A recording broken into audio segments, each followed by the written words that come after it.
Let's go back to July 27th, 1981, location Hollywood, Florida. That is the day that Adam Walsh was abducted from the Sears store at the Hollywood Mall. It immediately made headline news. Search parties and posters pasted all over Hollywood, Florida, yet days have passed and no Adam. On August 10th, 1981, a part of Adam was found in the canal near Vero Beach, Florida, about 120 miles from where Adam was last seen at the Hollywood Mall. The rest of his body was never found. Now, history states that vagrant serial killer Ottis Toole confessed to the murder of Adam Walsh. Then he recanted, then he confessed, and then he recanted again. The uncertainty of did he really do it popped in the minds of many over the years, but in 2008, Ottis Toole was declared guilty of the murder of Adam Walsh. Case closed? Or is it? Tonight on Mysteries, Mayhem, and Merlot, we will learn that there are key eyewitnesses that day at the Hollywood Mall, and all state that Ottis Toole wasn't the serial killer that took Adam that day, but another prolific serial killer did. Author and witness Willis Morgan will take us down this twisted road with his book, Frustrated Witness. It's time to start the show. Let's hit it.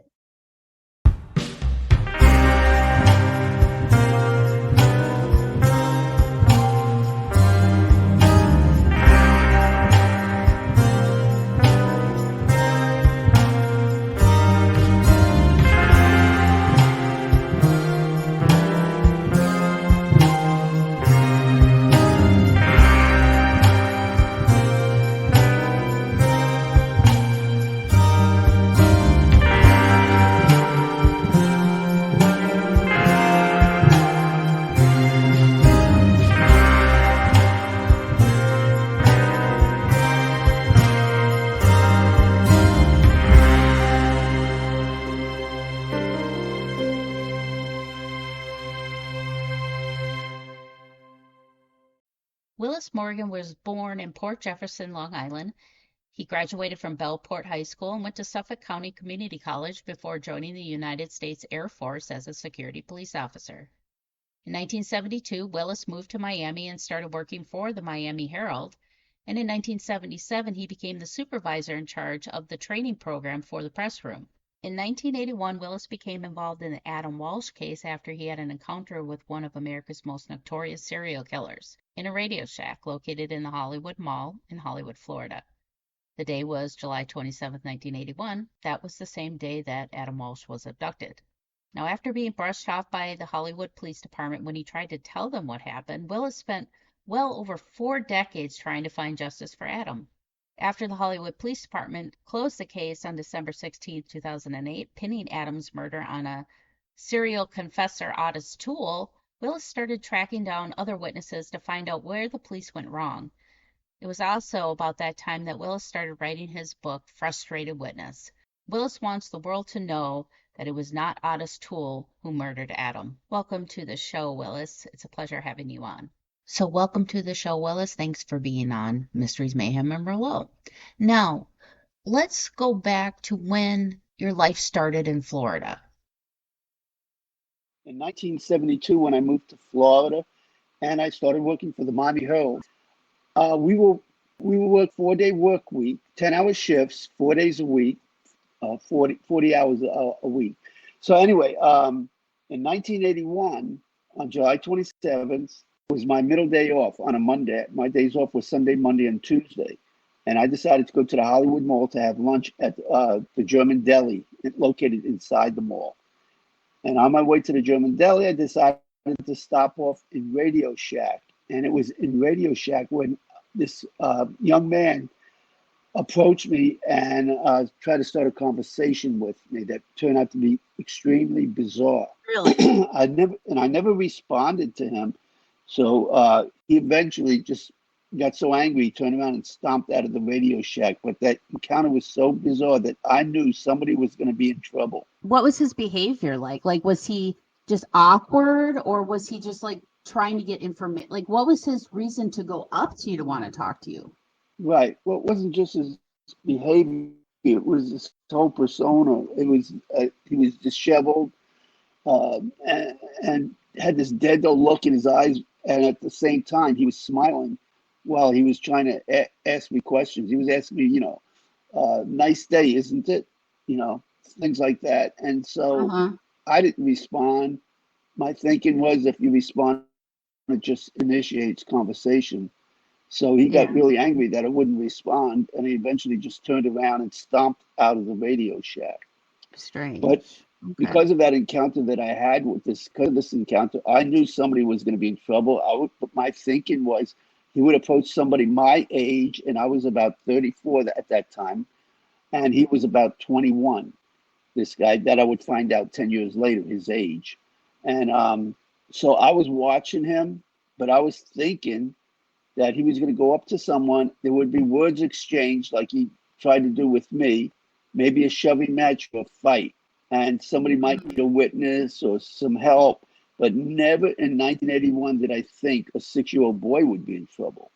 So I actually watched him walk into the Sears toy department.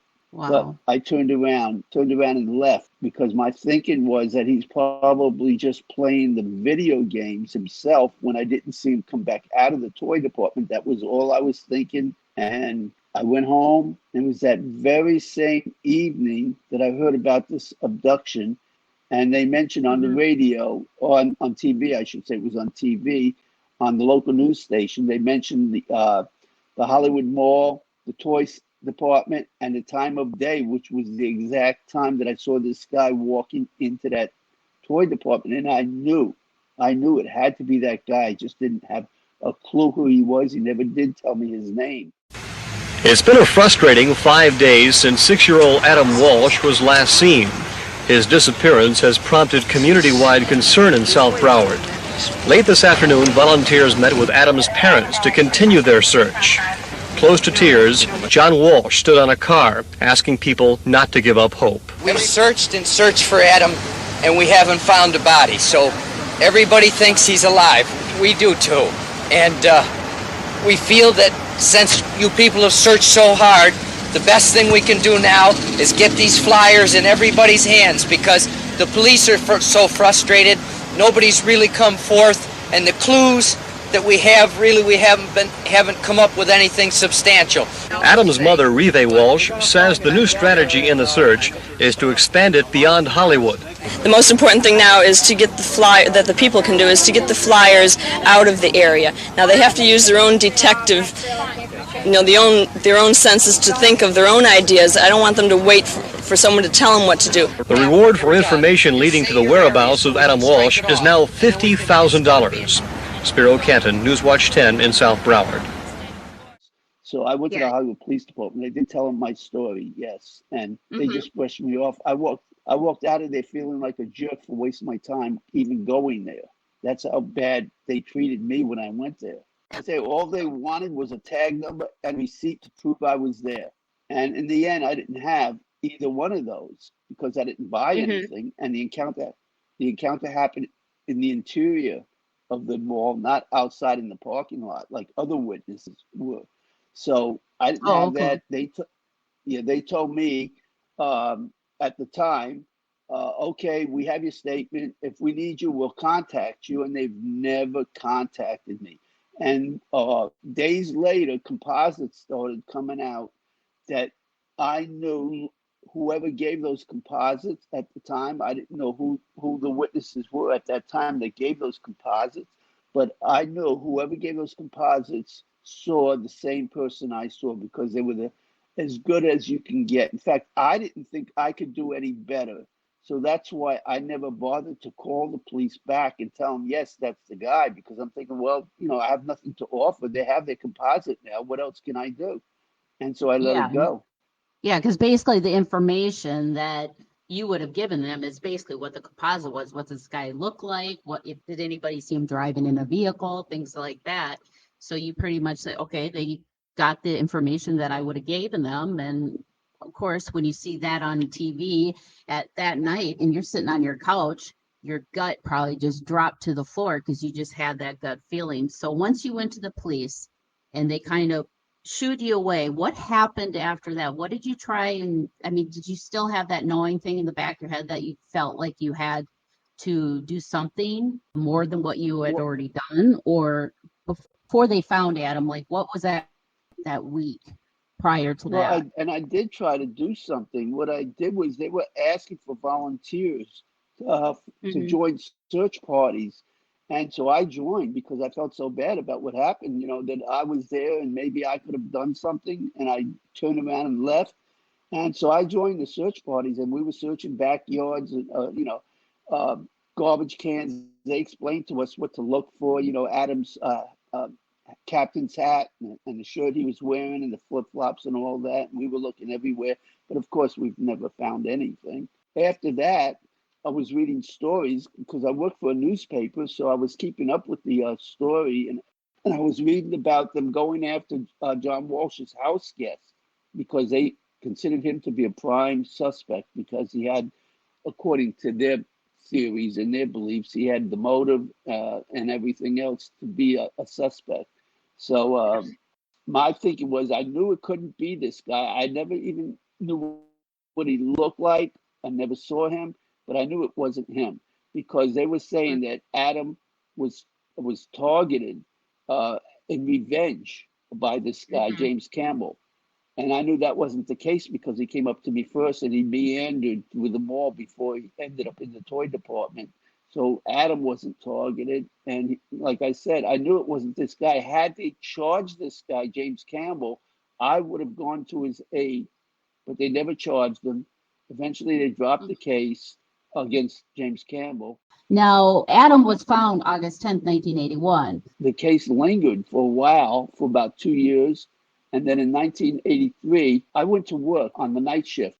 And the press room secretary, Monica, she came up to me with a newspaper and she said, "Willis, is this the guy you saw in the mall?" And I looked at it and I said, "No." And she said, "Are you sure? Because he said he did it."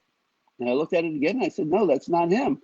Later, I read the article and it was about this guy named Ottis Toole, who was confessing to Adam's demise. December 16th, 1983, they arrested him on unrelated charges. And I knew it wasn't this guy.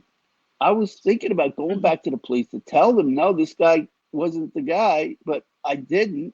My thinking is they would figure it out, in short order because this guy didn't have a blue van. There were witnesses that were saying there was a blue van involved.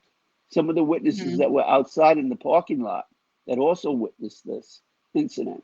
And so I'm thinking that they would figure this out. And, eventually they did figure it out. After about 4 months, they dropped him as a viable suspect. And he was completely eliminated as a suspect by all the detectives involved in the case that were investigating it at that time in 1983. So Ottis Toole was completely dismissed. But it was decades later when Ottis Toole again reemerged because one of the detectives wanted to close the case. And so he pinned this murder on Ottis Toole, who was dismissed. Now, what was your kind of inclination? You said that people saw a blue van. How many other witnesses saw this strange gentleman meandering through the Sears department store?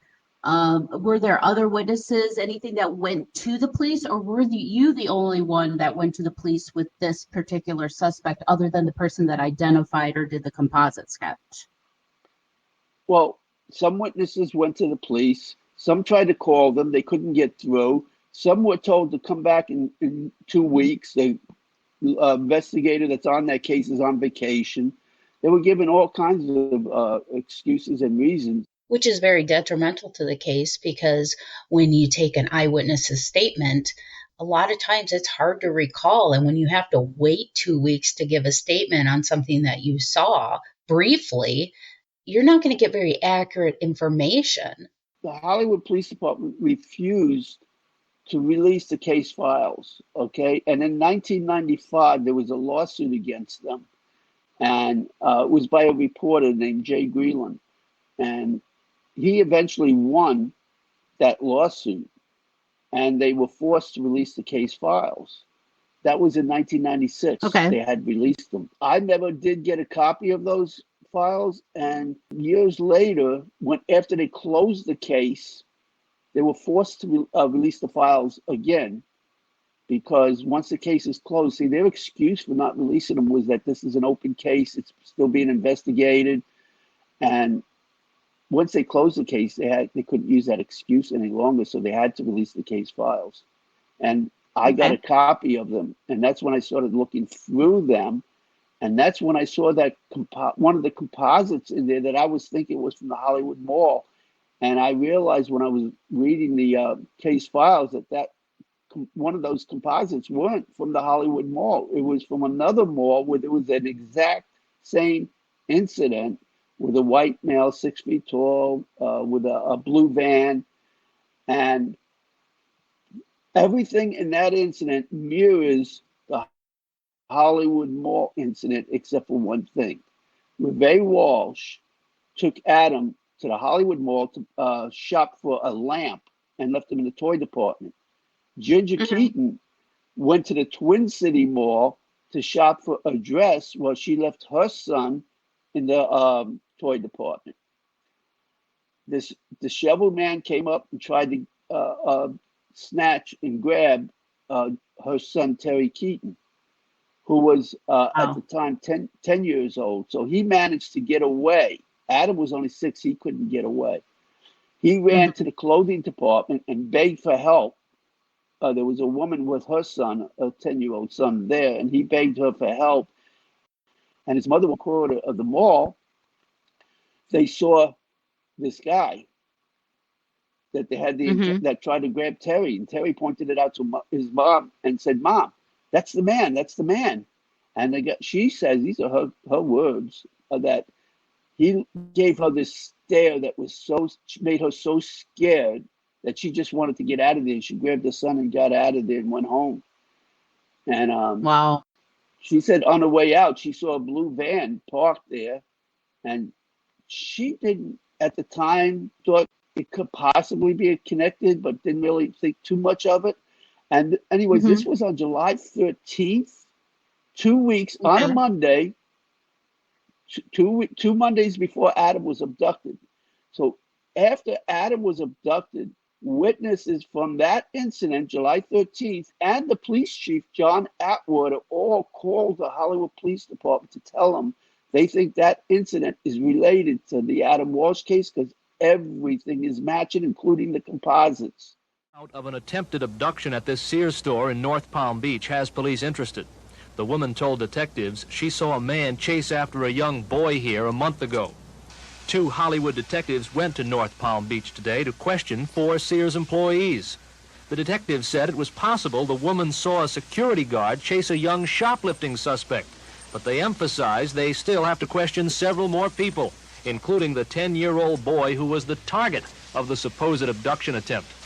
While those detectives were in Palm Beach County, other investigators here questioned a 10-year-old boy who was in the Hollywood Sears store July 27th, the day Adam Walsh disappeared. With his mother's permission, the boy was placed under hypnosis for nearly an hour and a half and gave police a description of a man and vehicle outside Sears that day. The boy described a late-model navy blue Ford van with a black front bumper, a chrome ladder on the left rear, shiny mag wheels, tinted windows, and Florida license plates. And the same boy described a man getting into the van as 5'10" to 6 feet tall, medium to heavy build, with dark hair and a mustache, a description not unlike the one furnished by a Palm Beach County woman yesterday. Police are taking more than 200 calls an hour on the Walsh case. One detective describes the barrage of phone calls here as a madhouse. At a Hollywood funeral home, people stopped by all afternoon to express sympathy to Adam Walsh's family. Many of those who come here are strangers, people who never knew young Adam Walsh. And here, too, there are police detectives present to look for anything that might further their investigation as they try to find Adam Walsh's killer. Steve Bosquet, Newswatch 10. Witnesses that gave composites from the Hollywood Mall. For example, one young boy that was, I believe, 9 or 10 years old, his name was Timothy Pottenberg. He's the first witness that initiated the first bolo that was came out. And he's the one that described the blue van, the 6-foot-tall white male, and made the first composite from the Hollywood Mall. And they accused him of seeing the Twin City Mall incident on TV and making his composite look like that composite because they were so similar. And so they dismissed him. They dismissed him, thinking that he just saw the other incident on TV and he's getting mixed up. Wow. How in the world can a police department gather information from eyewitnesses, gave the police department their accounts of what happened and what they saw, right, and have another police department come in and say, hey, we had the same incident 2 weeks prior, and I think they're related. How can they completely dismiss that and say the cases are unrelated? Right. That is shoddy police work. No wonder Reve and John Walsh were so frustrated with the Hollywood Police Department. They should have been following up on every lead that they got to find Adam. Right. Let me explain to you. Not only was John Atwater, the police chief from Riviera Beach, where the Twin City Mall was located, not only did he call, but there were other police chiefs calling him as well. There was an incident in South Beach, and they not only called the Hollywood Police Department, but wrote up a report for that incident and had it, the hard copy of the report, hand-delivered to the Hollywood Police Department. And they called the Hollywood Police Department and said that incident is related. There was another one in Plantation. There was another one in Deerfield Beach. Really? So there were other incidents, and all these police chiefs were called in the Hollywood Police Department and witnesses from those locations, and they were dismissing not only the witnesses, but the police chiefs from other locations as well. Because, like I said, at that time, the lead detective, Jack Hoffman, was so convinced that he had his suspect, James Campbell. He may have had good reason to consider James Campbell as a suspect. In fact, the Twin City Mall incident that I told you about, one of the reasons he dismissed that incident is because the composites didn't match James Campbell, but they did match the Hollywood Mall. Wow. So instead of dismissing James Campbell, he dismisses all the witnesses from the Hollywood Mall, the Twin City Mall, and all these police chiefs from other cities that were calling him. He dismissed everybody, because he had blinders on, and he was zeroed in on James Campbell. Yeah, it's so disappointing. I've seen it before with other police departments in other high-profile cases. Usually it's because there's power to gain, whether the police chief wants to run for some type of political office or run for commissioner. You know, they want to get that notch in their belt, I guess, just to say, you know, hey, look what I did. It's more me now, and gives them something to talk about while they're glad-handed, shaking hands, kissing babies at their political rally. And to sit there and have blinders on to a guy that doesn't even make sense at all, in my opinion. And then to move over to a guy who's like this homeless drifter who's a psychopath just terrorizing every town he goes through. Now, don't get me wrong, Ottis Toole was not a great guy. I mean, he murdered people. He was a known arsonist. He admitted to cannibalism. But it's like, could you really believe what Ottis Toole would say? Because he even confessed to crimes he did not even commit. So to say that was his confession of Adam Walsh, was that fiction or fact? I mean, I'm glad he got off the streets. Right. Well, you know, this Ottis Toole looks nothing like any of the composites. You know? I know. First of all, the suspect, according to all the witnesses, including myself, said he was about 20 years old. I think one witness, the youngest statement has him at 19, and the oldest has him at 24, 25. Because one of the questions the police always ask witnesses, you know, how tall was he? How old was he? So the age range from witness statements was 19 to 24 or 5. And Ottis Toole was 34 at the time and had a receding hairline. And none of the composites have a suspect with a receding hairline either. And then eventually, like I said, in 2008, when I finally got a hold of the case files and started tracking witnesses down, and I showed them the composites, and they remembered making those composites. And then I showed them pictures of Ottis Toole, and they said, no, that's not the guy we saw. And I showed them composites and photos of Jeffrey Dahmer, and they said, yes, that's the guy we were trying to describe. That's him. Which that is going to bring us to July 22nd, 1991, which was just 5 days shy of the 10-year anniversary of the Adam Walsh abduction. Some story leads off our newscast. Milwaukee police found body parts in a North Side apartment, and now they wonder if they've uncovered some kind of death factory. This was the scene earlier this morning. Police hired a private contractor to haul a refrigerator and a tank of acid out of the apartment in the 900 block of North 25th Street. Because of the acid, some neighbors were evacuated briefly. Police found parts of bodies, leading them to believe the man they arrested is a mass murderer. From our investigation, we feel that this individual strongly is involved in other homicides. We have taken evidence out of the building by the medical examiner to be examined. What brought the police here in the first place? The officers were stopped by an individual who claimed he was in the apartment and became engaged in a dispute with the owner of the apartment and left the apartment and called the officers.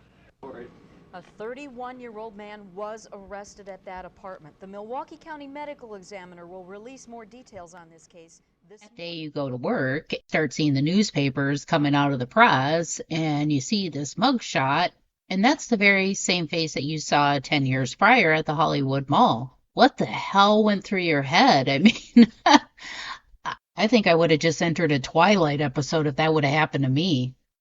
What we do is once the presses start running, we get copies of papers from each press. So we had 8 presses running, okay, on this edition, and we lay them out on a long table to make sure everybody has all the same pages, just as a double check to make sure nobody's running a wrong page in the paper. So we were going through one page at a time, calling off the page numbers and like that. And then we came to a page, we believe it was in the A section, like 8A. And I just froze. I saw this mugshot and a little story. It wasn't much of a story, but it was about something that happened up in Milwaukee. And I looked at that mugshot and I said, this is him. This is the guy I saw in the mall. And then I heard voices around me saying, Willis, what are you talking about? And I heard somebody else say, calm down. How can you calm down? I mean, you've had this guy's face rattling around in your brain for 10 years.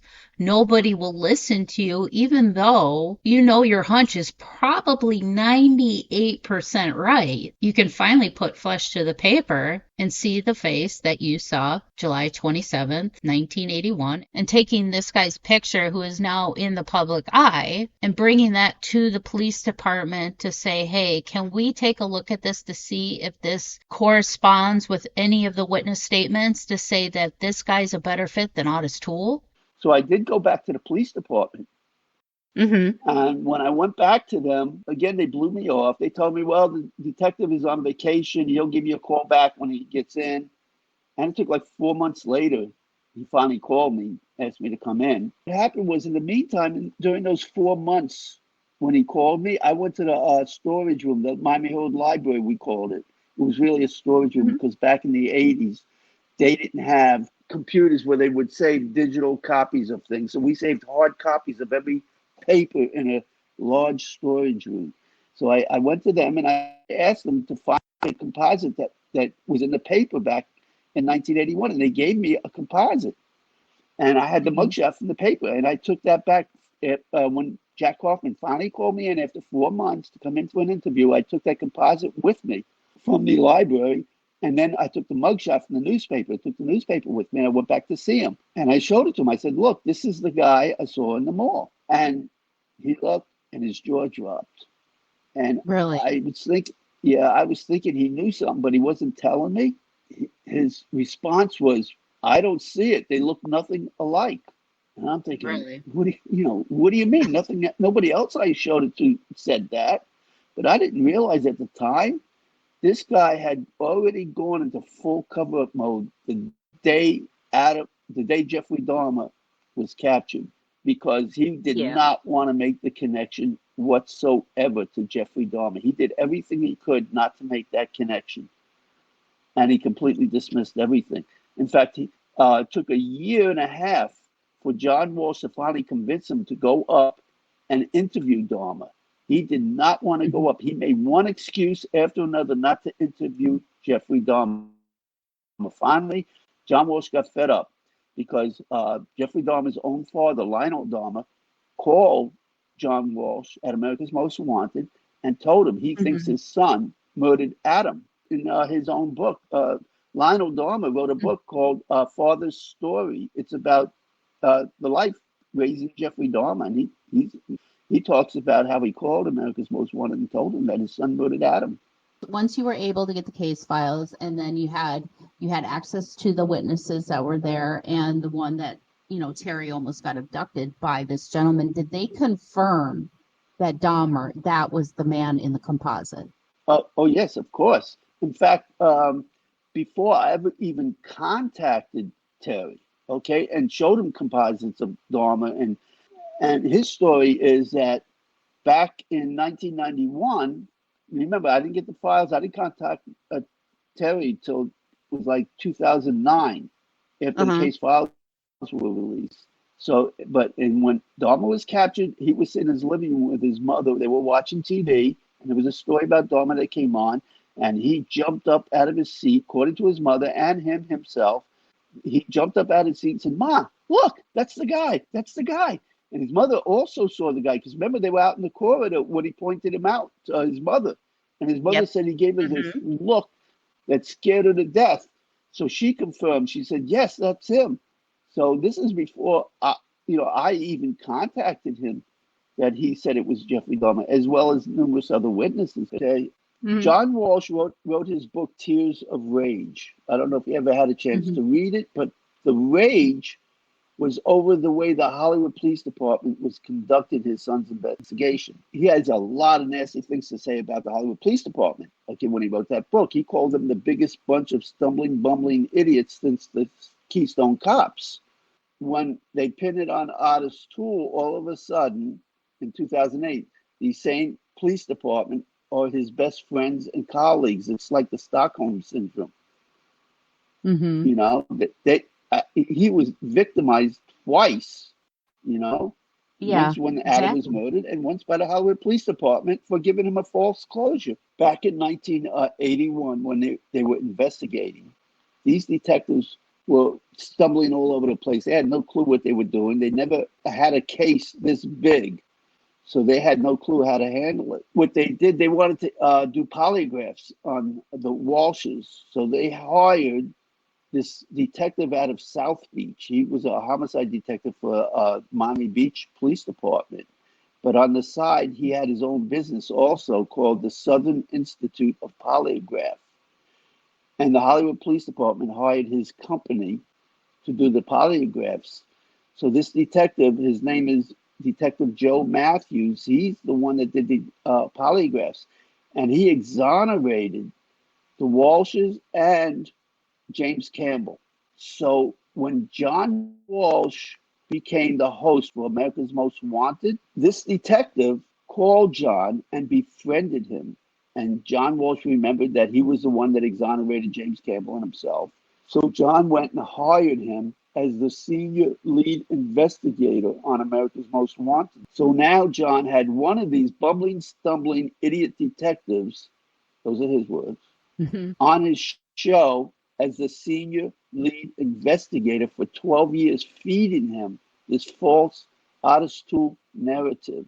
So he's the one that convinced, I believe, in my opinion, he's the one that convinced John Walsh that it was Ottis Toole.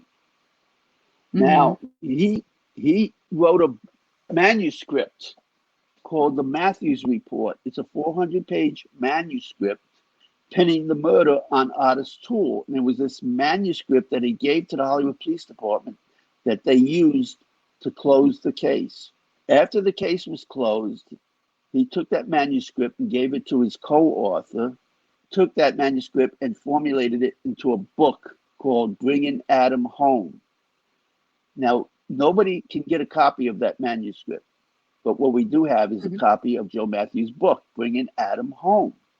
In that book, he uses witnesses to pin the murder on Ottis Toole, okay? And the witnesses that are all in my book, a dozen of them at least, none of them are mentioned in his book, Bringing Adam Home. The only witnesses he uses are witnesses like Ottis Toole's cellmates that all say things like, Yeah, everybody knows he did it. You know, it's all over the news. Everybody in prison knows he did it. Those are not witnesses. The witnesses that I use are precipient witnesses that were actually at the Hollywood Mall when Adam was abducted. So here's some of the witnesses that Joe used. Okay, there's this narrative out there that Ottis Toole gave this deathbed confession, right? I'm sure you heard about it too. Well, that never happened. There never was a deathbed confession from Ottis Toole. But yet, if you look on the internet everywhere, you will hear all kinds of stories about this deathbed confession. This was made up by this detective. It's in his book. He uses Ottis Toole's niece to claim that Ottis Toole gave a deathbed confession. His niece is Sarah Patterson. Okay. Now, he claims Sarah Patterson called him and said her uncle gave a deathbed confession to her. But when I was looking through the case files, I saw Sarah Patterson's statement under oath that she gave to the state attorney's office. Okay? Her statement is that, first of all, last time she saw her uncle, Ottis Toole, was 9 months before he passed away. So that right there is not a deathbed confession. Right. And then right. And then even then, she says, I can't say that he did it. I wasn't there. I don't know. And she says, by the way, when you see John Walsh, tell him that guy is a jerk. And Phil Mundy, who was doing the interview, said, you talking about Joe Matthews? And she said, yeah, Joe Matthews. He's a jerk because he takes everything out of context.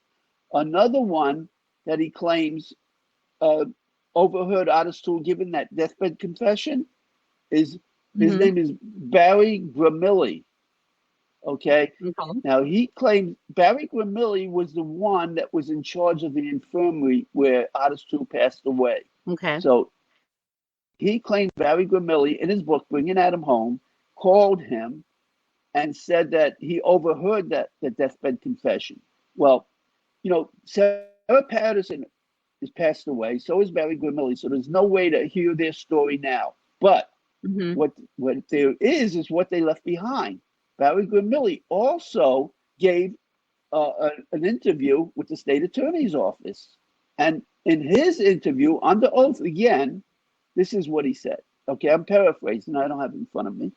Okay. But he was telling, again, with Phil Munday, who was the investigator for the 17th Court in Broward County.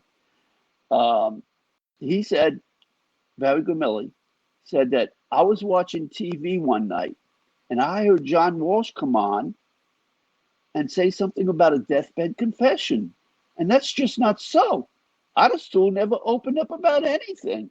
So how does Joe Matthews say that he called Joe on America's Most Wanted? Because remember, Joe Matthews was now in charge of the he was a senior lead investigator on America's Most Wanted. So he's saying that Barry Gramilli called him and told him that Ottis Toole, why would he tell him that he overheard the confession and then under oath now say something completely different, you know? So this is what Joe Matthews does. He uses witnesses that have passed away and says they said things they didn't say.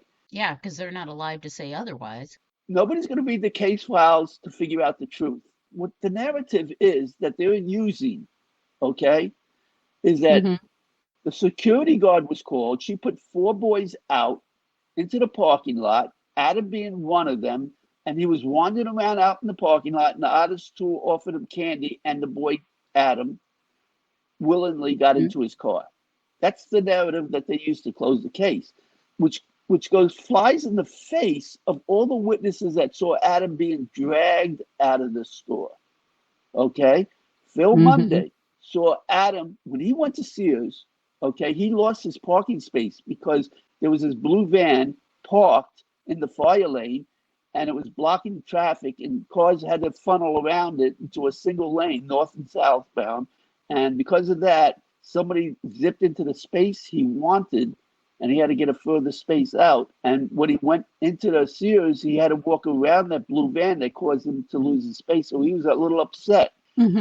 As he goes into Sears, he saw this man dragging this boy And the boy was screaming, "You're not my daddy. I don't want to go. I don't want to go. You're not my daddy." And he turns around backwards, starts watching this because his son was about the same age, and he knows he wouldn't carry his son like that.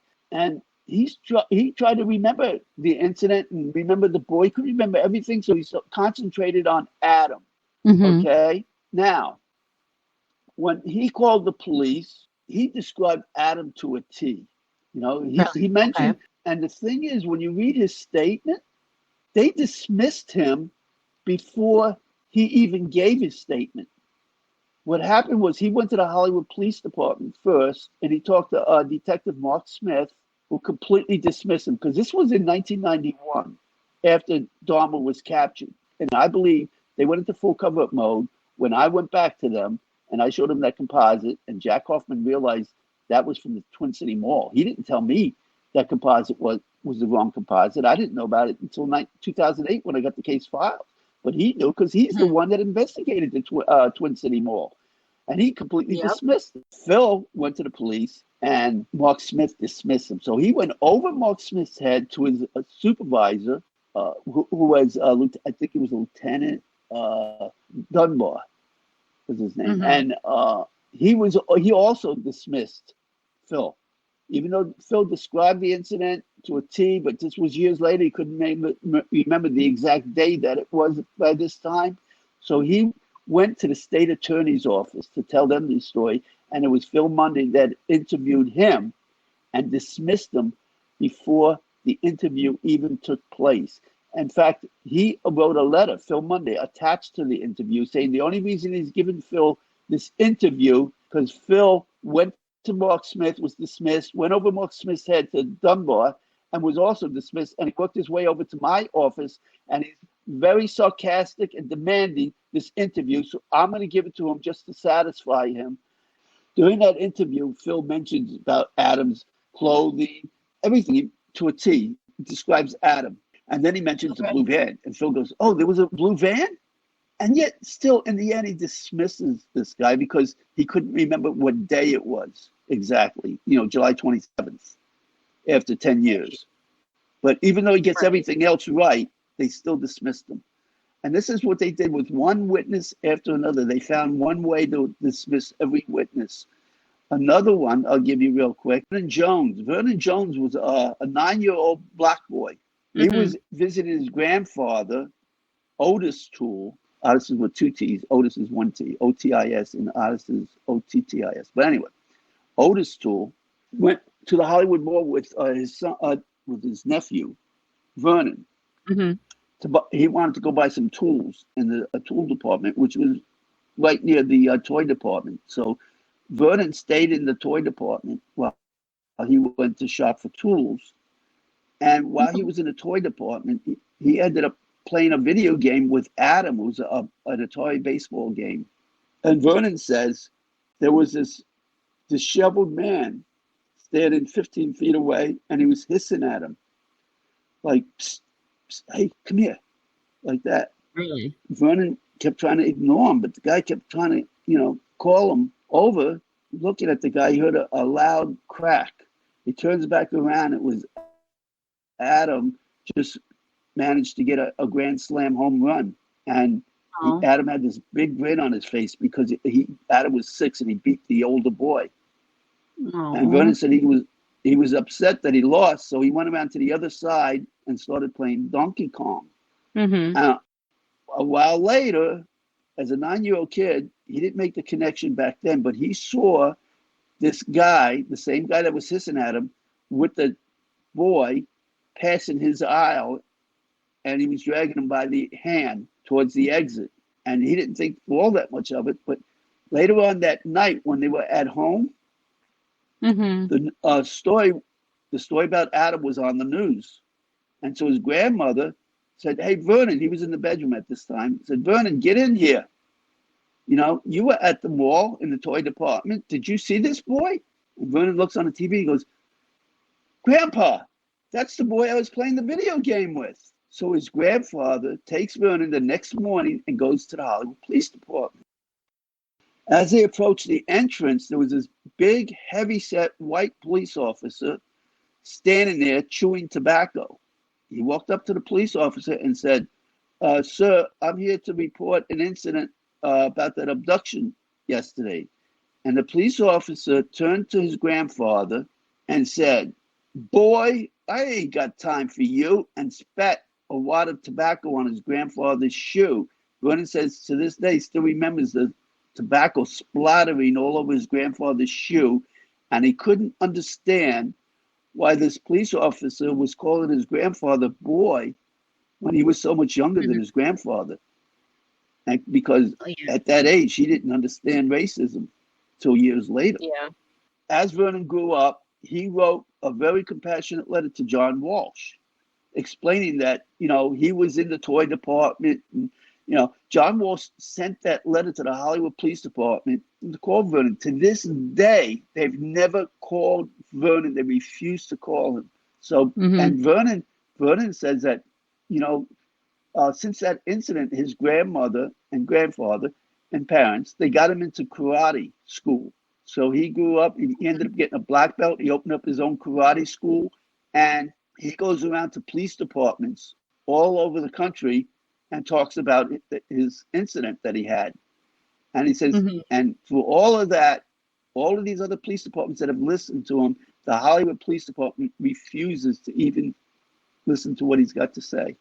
So, I mean, there's so many witnesses that point the finger to Jeffrey Dahmer and have a story to tell. They don't want to hear the stories of these witnesses. It warms my heart to know that there are people in the world like you, Willis, that will put in the time and effort for justice, to let the voices of those witnesses that the police just decided to turn away finally be heard, and to publicly state that what they saw is fact, not fiction. One of the reasons I do what I do, another witness, Bill Bowen, out in the parking lot, who says he saw Adam being tossed into the blue van like a sack of potatoes. That's his quote. Okay.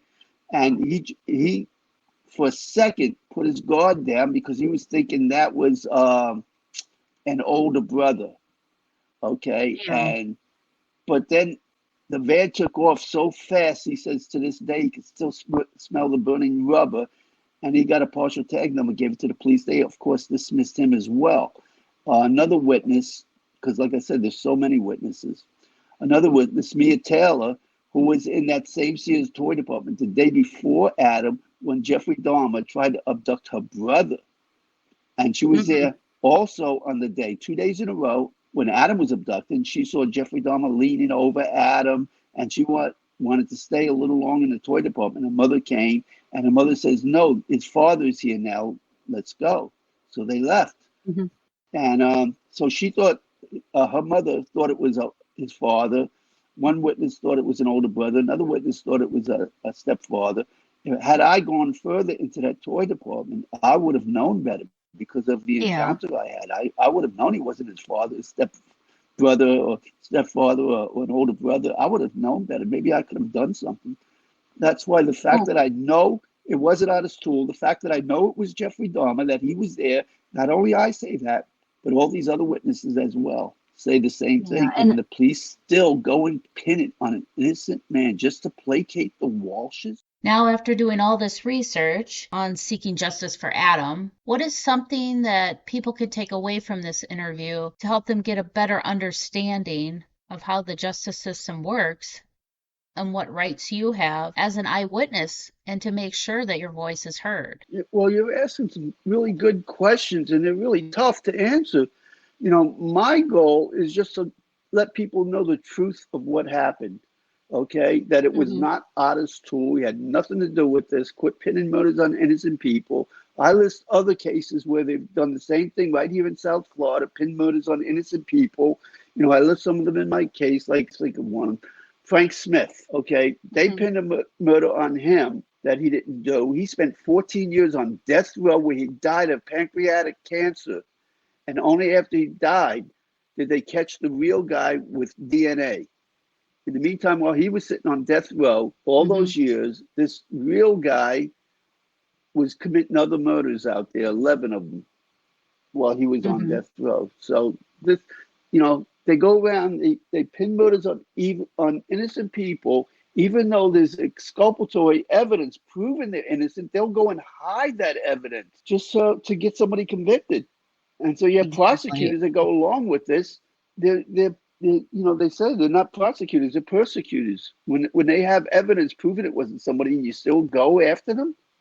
Well, and thank goodness for people like you, Willis, because that's where Frustrated Witness, the true story of the Adam Walsh case and the police misconduct. So where can people go if they want to find some more information about you and your book and how they can order it?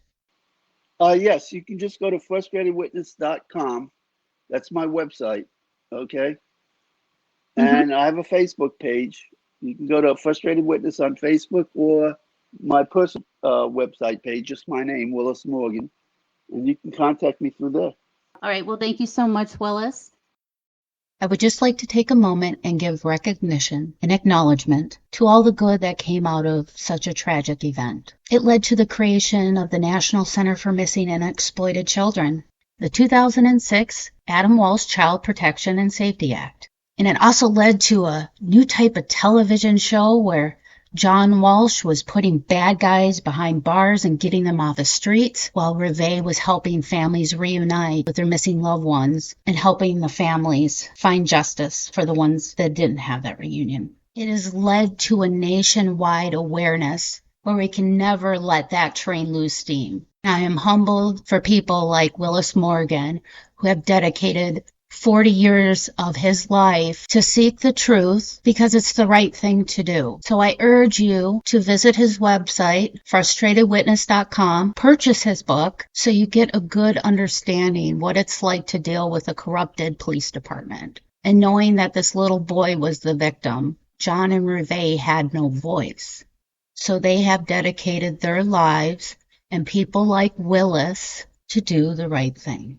And I also urge you to visit the National Center for Missing and Exploited Children at missingkids.org. And it is a wonderful organization to make donations to help give this organization the tools that they need to keep up with an ever-changing world and keep these children protected. Thank you for listening to Mysteries, Mayhem, and Merlot. I am your host, Winnie Schrader, and until our next case, my fellow armchair detectives, stay safe, stay vigilant, and stay aware.